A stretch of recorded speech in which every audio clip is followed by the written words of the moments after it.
আমি নিজে কোনো কিছুতে বেনিফিট পেলে সেটা আপনাদের সঙ্গে শেয়ার করার চেষ্টা করি। নিজে একটা হেয়ার অয়েল বানিয়েছিলাম, সেটাই সবসময় ইউজ করি, তো সেটাও শেয়ার করেছিলাম একবার। তা আমরা তো মোটামুটি বাঙালিরা পেটের সব রকম অসুখে ভুগি। যেরকম ধরুন, সব পেটের একটা সমস্যা আমাদের লেগেই থাকে, গ্যাস, অম্বল, কনস্টিপেশন। তা সেগুলোর জন্য আমরা গ্যাসের ওষুধ খেয়ে থাকি বিভিন্ন। তা সেটার থেকে খুব ভালো উপকার দেয় একটা জিনিস, সেটা আপনারা ট্রাই করতে পারেন। তা মিনিমাম 7 দিন একটু সময় দিতে হবে।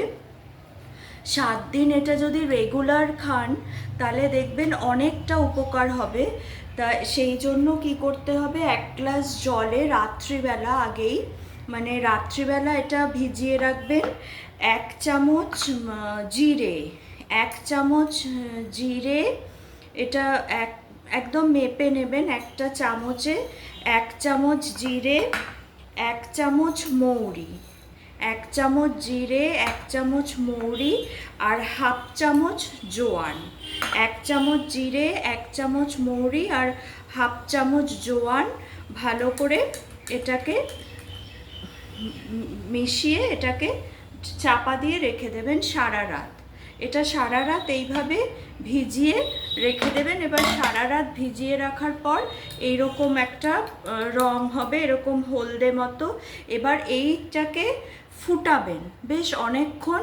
এটাকে ফুটিয়ে এটাকে যদি প্রায় 1.5 গ্লাস মতো জলে ভিজিয়ে রাখবেন। এবার এটাকে ফুটিয়ে প্রায় 1 গ্লাস মতো জল হবে। এবার এই জলটাকে উষ্ণ যখন গরম হবে সেই জলটাকে খাবেন।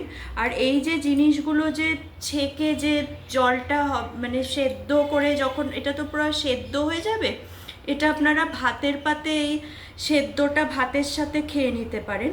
আর যদি নাও খান, এই যে জলটা, ঈষদুষ্ণ জলটা 7 দিন খেয়ে দেখবেন এটাতে খুব উপকার হয়। যে কোনো পেটের অসুখ এটাতে কিন্তু কমে যায়।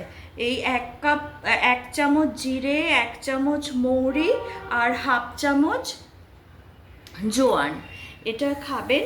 এটাতে খুব উপকার হয়। এটা সারা রাত ভিজিয়ে এরকম হলদে মতো জলটা হয়ে যাবে, তখন সেটাকে ফুটিয়ে নেবেন। সেই যদি 1.5 গ্লাস জল রেখে দেবেন মাপ করে, সেটা ফুটিয়ে যখন 1 গ্লাস হবে সেটাকে, সেই জলটাকে, সে ঈষদুষ্ণ জলটাকে খালি পেটে একদম খাবেন।